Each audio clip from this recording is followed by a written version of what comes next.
Thank you very much. Thank you very much for a really brilliant presentation. And now we will try and counteract your well-grounded but quite deep pessimism with a more optimistic comments by Dirk and by Nick. So Dirk, please first. Could I have the PowerPoint pointer? Oh yeah. Brilliant. Thank you very much indeed, Stephanie. And of course, thank you very much, Dani Rodrik, for this excellent lecture. And as Stephanie mentioned, we ended up with a sort of rather pessimistic note, and I hope to be a bit more positive. So it's being a more of a positive C person. So you're C channel. I think that's where you were mostly concerned about. So you were mostly negative about C channel, and I hope that there is some evidence to suggest that we can be a bit more positive than you suggest. Okay, I'll be talking on these issues. Just by way of background, I'm leading an economic transformation program here at ODI. And we're looking at economic transformation as the movement of resources from low productivity to high productivity sectors, both within and between sectors, and it's important for development. This agenda on economic transformation is an agenda that's being led by developing countries. There are lots of documents out here that suggest that is the case. The AU 2063 agenda, for example, there talks about structural transformation as an important issue. ASET, a think tank, is specifically focused on economic transformation and having an African narrative around economic transformation. The Asian LDCs have long suggested that economic transformation is very important for the Sustainable Development Goals.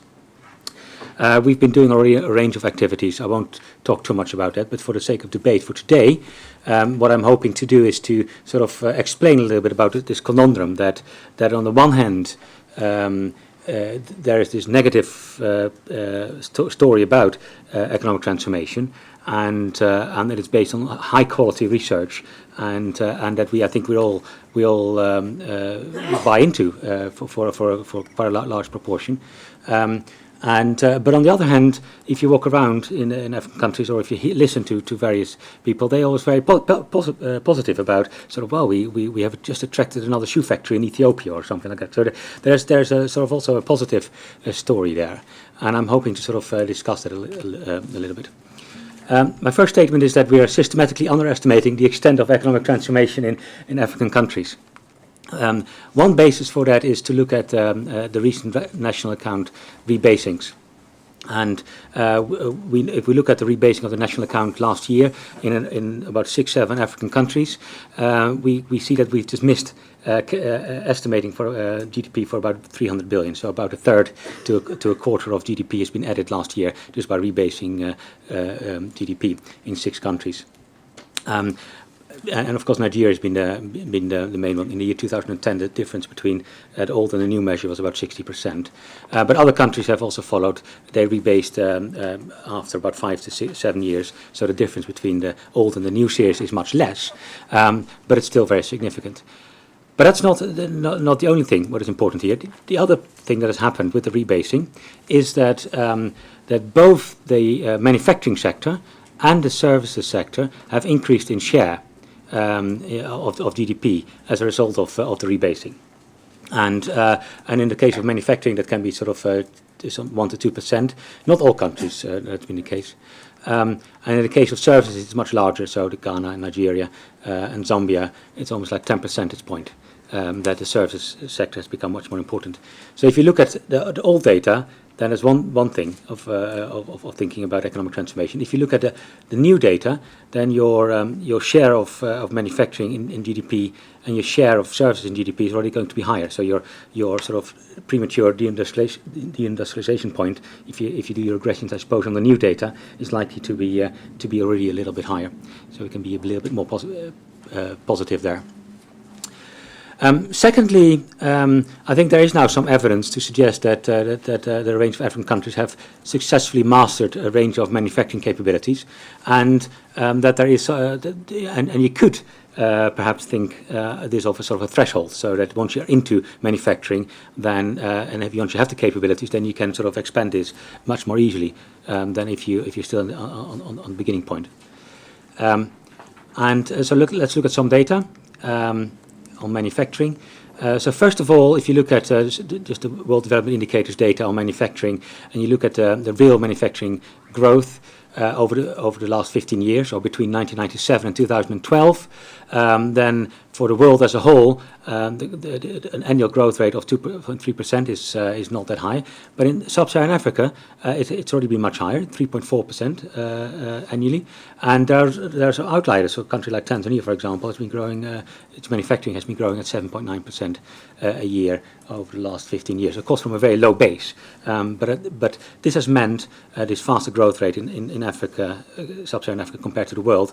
This has meant that the share of sub-Saharan African manufacturing in the world is now increasing. It's still very low, of course. It's from 0.9% of GDP to 1.1% of GDP. I already mentioned that rebasing suggests a greater role for manufacturing. I think we're also missing out quite a lot of manufacturing activity because it's just simply not measured. And that's what Maggie Macmillan is talking about in her recent papers, sort of the in-between sector, a lot of activity that we're actually not measuring, which is also very important for manufacturing capabilities. There are other positive notes. For example, the Chinese special economic zones have recently created about 20,000 jobs in Africa, including in manufacturing. And one example, of course, has been this shoe factory in Ethiopia that has led to about 2,000 jobs. And it's been recently replicated with a manufacturing plant in Rwanda. These are just examples, and you can say, and you can write it off and say, well, it's not very important. But on the other hand, you can also say, well, maybe it's the beginning of something, and it can have positive externalities. If you look at the Economic Complexity Index, which is a measure by Ricardo Hausmann, and the complexity of its production possibilities, and they look at that for a range of countries over time. Then actually, if you look at the changes over time, then some of the African countries have increased the index of economic complexity by much more than other countries. And so the increasing economic complexity in countries like Uganda and Tanzania and Kenya has been quite fast, and much faster than in other countries. So there's positive news there, and I'll show two charts on that in a minute. On the deindustrialization peak, so I think that's a story that we've got to all believe, I think, and sort of that's very helpful that Dani is pointing this out to us, is that the peak of manufacturing as a share of GDP is coming much earlier and at a lower level. But having said that, if you look at sub-Saharan Africa and the share of manufacturing in GDP, it is well below that chart. So there are lots of opportunities. You can both go up like this, or you can go diagonally, but there are lots of opportunities still out there, and for the coming 5 to 10 years, there's still lots of opportunities out there before reaching that peak. Just in terms of this economic complexity index, it's often measured through the Hausmann product space, which basically is a measure of all the products that you're exporting. It's about every dot is one of 1,000 products, and the colored dots is where Tanzania is exporting. And in 1995, it was in most of in quite a lot of the peripheral products, so at the ends, which means that it wasn't connected to many of the other products in the center of the product space. If you're located in the center of the product space, it means that you are linked to lots of other products. It means that your probability of exporting a product like the one that you've just exported is much higher. If you're exporting at the end, at the periphery of the product space, then so like gold or oil, there aren't that many products like it that you can diversify in. So then you end up in the wrong type of specialization. If you are, however, in the middle, then you end up specializing in products that have a lot of links and have and that can lead you to the mastering of many more capabilities. And if you look at Tanzania, that's already been the case. So from 1995 to 2013, it has increased the number of products in the middle of the product space, and that's also been measured by the economic complexity index that I just mentioned. And the same will be the case for like Uganda and some other countries. So you can actually see that there is some increase in manufacturing capabilities in sub-Saharan African countries. And once you do that, then it's much more easier to jump to other products around the products in the product space. My final point is one about the role of services, and I do think that that what Dani was pointing out was exactly right. Problematic about the employment in the high productivity sectors. That is really problematic. But I think we need to look at the role of services also slightly in a different way, not only looking at it just in terms of share of output, share of employment, but also in a value chain context, and thinking about not whether the service productivity is increasing or decreasing, but how it contributes to the productivity of agriculture and manufacturing. So here's some charts. So the share of services in value added. Sorry, this is the nominal values. So Dani will tell me off in a minute. But this is just basically an increasing share of services in GDP.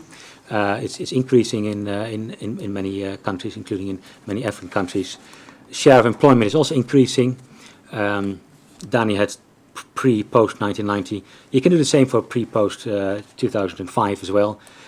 So the jobs that don't go to manufacturing end up in services, and frequently in low productivity services in urban areas.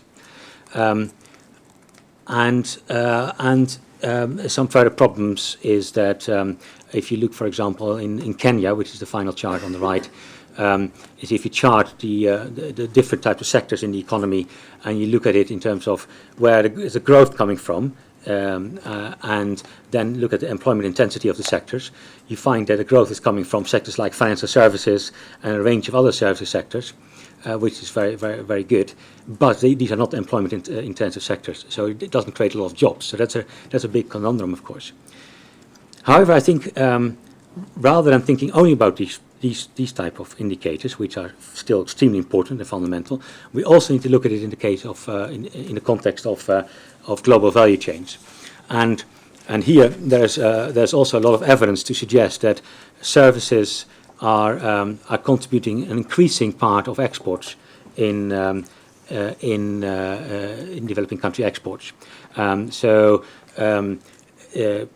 Previously, it may have been sort of a raw material or that's being exported, but now increasingly there is also an addition from the services sector to exports, and these data are being calculated using input-output models, of course of a questionable nature for some of the countries, but it's a first estimate, and what it shows is that between 2000 and 2011, in nearly all countries apart from Ghana and Nigeria, where the natural resource sector has contributed a lot to exports, and increasing so in the last 10 years.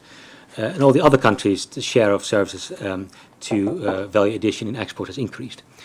And I think that is where we need to focus on a lot when it comes to services. It's not just thinking about the role of service on its own, in isolation. Yes, it is important, but there are limits to it, as Dani pointed out. But we should increasingly be thinking about how can we maximize the linkages between services and the other sectors, so that the services sector can promote high productivity agriculture exports, and so then we can get an increase in the share of agriculture, maybe as you measured it in one way.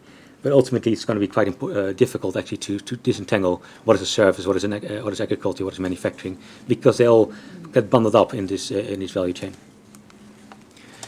And then finally, the final 2 minutes, I've talked about services and about manufacturing, and there's some reason to be optimistic, although, of course, within the overall context of the long-term trends that Dani has pointed out.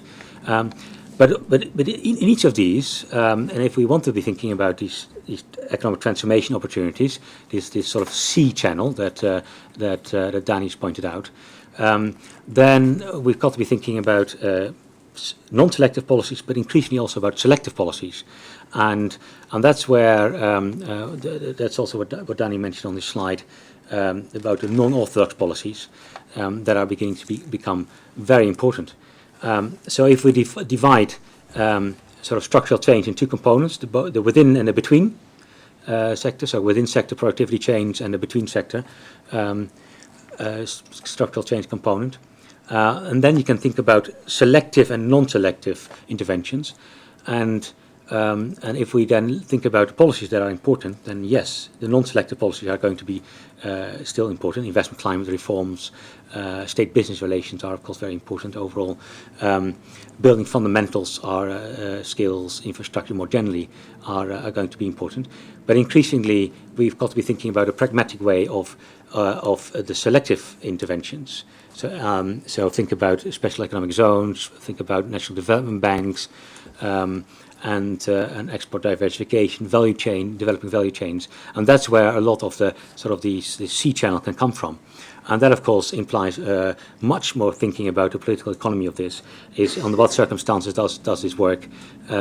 What can be done if none of the sort of the conditions for successful industrial policy actually are there? What do you do instead? Is there something you can do in terms of demonstration projects?